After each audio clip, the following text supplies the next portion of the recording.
Algumas coisas que eu anotei aqui. Primeiro, dizendo que vai ter uma terceira onda de ataques, né, ao Irã, dizendo que tudo foi destruído por lá e acusou Teherã de atacar civis. Ele falou também da Espanha, né? A gente acompanhou na tradução do nosso Marcelo Lins, dizendo que vai cortar relações comerciais com o país porque o governo espanhol não autorizou o uso de suas bases pelos militares norte-americanos no ataque ao Irã. Então, ele reclamou mais de uma vez sobre a Espanha, né, Lins? Você fez algumas traduções sobre isso. E aí, falando sobre o Irã, ele disse que tudo foi destruído por lá, estamos indo muito bem. E aproveitou para condenar o governo iraniano e acusou Teherã de atacar civis. Ele disse assim, o Irã está atacando países que não têm nada a ver com o que está acontecendo, está atingindo apenas instalações civis. Então, esses são os meus destaques, Maurício, sobre... Exato. Olha, uma das coisas que me chamou a atenção foi essa bronca do Trump na Espanha, né? Sim, para mim também. Porque isso é o termômetro de um mal-estar maior entre a Europa e os Estados Unidos. Então, todos eles são aliados dentro da OTAN e desde o primeiro governo Trump, há uma reclamação do presidente americano de que os europeus não gastam o suficiente com defesa, de que eles investem muito menos do que deveriam nas suas forças armadas, porque desfrutam da proteção dos Estados Unidos. Bom, em média, a Europa gasta 1,5%, 2% do PIB com defesa, o que é baixo na comparação com os Estados Unidos. Então, essa proposta do novo governo Trump de elevar esse percentual para 5%, é muita coisa. Isso é mais do que dobrar o gasto com defesa. Em grande medida, isso tem acontecido por causa do medo que muitos países europeus têm da Rússia, né? Sobretudo os países mais ao leste, né? A Polônia, a Alemanha, as nações bálticas. Mas no caso da Espanha é mais complicado. A Espanha está muito distante da Rússia. Para o governo espanhol, o que acontece no norte da África, no Mediterrâneo, é muito mais importante do que aquilo que está acontecendo na Ucrânia. E isso vai ser também um problema com outros países europeus, né? Inclusive também com o próprio Reino Unido, que o Trump mencionou. E na questão do Oriente Médio, bom, os europeus têm opiniões diferentes, né? Cada governo, cada país, mas de maneira geral, os europeus têm sido muito menos propensos a essa busca de guerras no Oriente Médio do que os Estados Unidos. Então, foram grandes defensores, por exemplo, de acordos diplomáticos sobre a questão iraniana, né? Então, há uma divergência muito grande entre a Europa e os Estados Unidos, que passa pela questão da economia, das tarifas, que entra nessas questões militares, né? A questão das redes sociais também, quer dizer, nas últimas semanas, uma série de governos europeus, né, tem tomado decisões muito fortes com relação à regulação das redes sociais.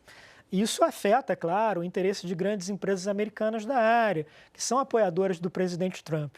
Então, esses relativos sucessos político-militares do Trump na Venezuela, no Irã, acho que, de alguma maneira, eles também estão escondendo um pouco essas tensões crescentes entre Estados Unidos e Europa. E como ele ficou feliz realmente com a história da Venezuela, né? De ter sido rápido, você viu? Exatamente. Era visível ali a graça. Agora sobrou farpa também para o Reino Unido, né? Isso. Muito, pro Reino Unido. Críticas duríssimas por conta de uma questão específica lá. Muito. Tem a base de Diego Garcia, que é uma ilhota ali no Índico, e aí tem as Ilhas Chagos que ficam perto, e o Reino Unido estava concordando em dar aos povos originários ali o controle dessas pequenas ilhas do Índico por muito tempo. Isso poderia afetar o uso dessa base militar lá, Diego Garcia, que os Estados Unidos querem utilizar. E aí sobra para o Keir Starmer, que não é Churchill, né? O Trump foi muito duro. E sobre a história do investimento em armas da Europa, é uma coisa interessante, porque tem o que ele diz e o que ele não diz. Não é apenas que ele quer que os europeus gastem mais. É que, se a gente for parar para pensar hoje, os europeus compram 70% do material militar dos europeus é comprado dos Estados Unidos. Então, se você vai elevar sobremaneira o investimento dos europeus em armamento, significa comprar mais dos Estados Unidos também. É isso que ele nunca diz, mas está implícito também. Uma outra coisa importante foi ele negar peremptoriamente e ao lado do secretário de Estado, Marco Rubio, o fato de que Israel tomou iniciativa, né? Ele foi muito claro, dizendo, não, nós decidimos. Se alguém forçou a mão de alguém, foram os Estados Unidos que forçaram a mão de Israel. Ele fez claramente desmentindo o que o Marco Rubio tinha dito tinha dito ontem. Assim, minha impressão é que quase que metade da coletiva foi para dizer assim, não, imagine se eu sou carregado por outro. Não, os memes dele na coleira do Netanyahu chegaram no zap dele. Chegaram no zap dele. A gente tem agora...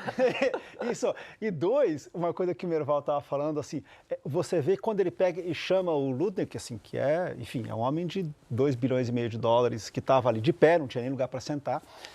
E ele fala assim, e aí, como é que foi a questão de tarifas? E daí eu, sim, senhor, não, todo mundo diz que o senhor é, assim, a linguagem corporal ali de poder, eu, o rei, e vocês, né, por favor, né, diga que eu estou certo, é inacreditável. A capacidade que o Trump tem, sendo um showman, de fazer render qualquer episódio envolvendo o governo dele e as suas decisões. É o tempo todo o show de Trump, né? Exatamente. Ele que é esse homem que veio da TV, do aprendiz, ele tem o controle desse ciclo de notícias, ele faz render.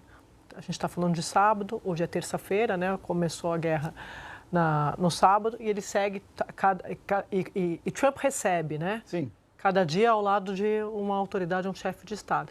E a outra coisa que o Carlos estava me lembrando aqui, que foi bem interessante mesmo, a gente está falando para fora e a preocupação dele para dentro. Perfeito. Quando ele fala que as pessoas estão parando ele na rua com fotografia e eram iranianos agradecendo, que as pessoas estão muito felizes. Fala mal do Obama, fala mal do Biden, ou seja, tem todas as mensagens. É uma sessão de terapia televisionada. Que obsessão com o Obama, né? O Obama não é presidente já. Ele faz questão de chamar o nome completo, Barack Hussein Obama. Exatamente, reforçando a ascendência muçulmana do Obama. Mas o Obama já não é mais presidente há mais de 10 anos, né? Mas ainda parece, em muitas medidas, que o Trump governa contra o Obama, né?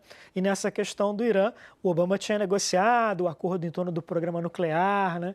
Quer dizer, esses ressentimentos estão muito presentes, né, na política dos Estados Unidos. Muito impressionante. São personagens recorrentes nas falas de Trump sobre qualquer assunto.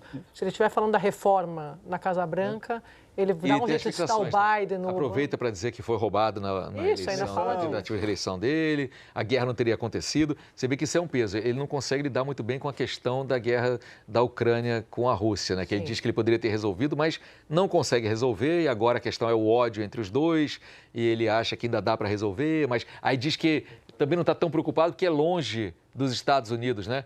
Como se o Oriente Médio também não fosse longe dos Estados Unidos e ele está mandando mísseis e aviação e marinha para lá toda. Mas a Rússia e a Ucrânia, de fato, é uma pedrinha no sapato dele também, que ele não consegue achar ali um discurso que seja coerente sobre isso. Não, nem incoerente. Qualquer discurso.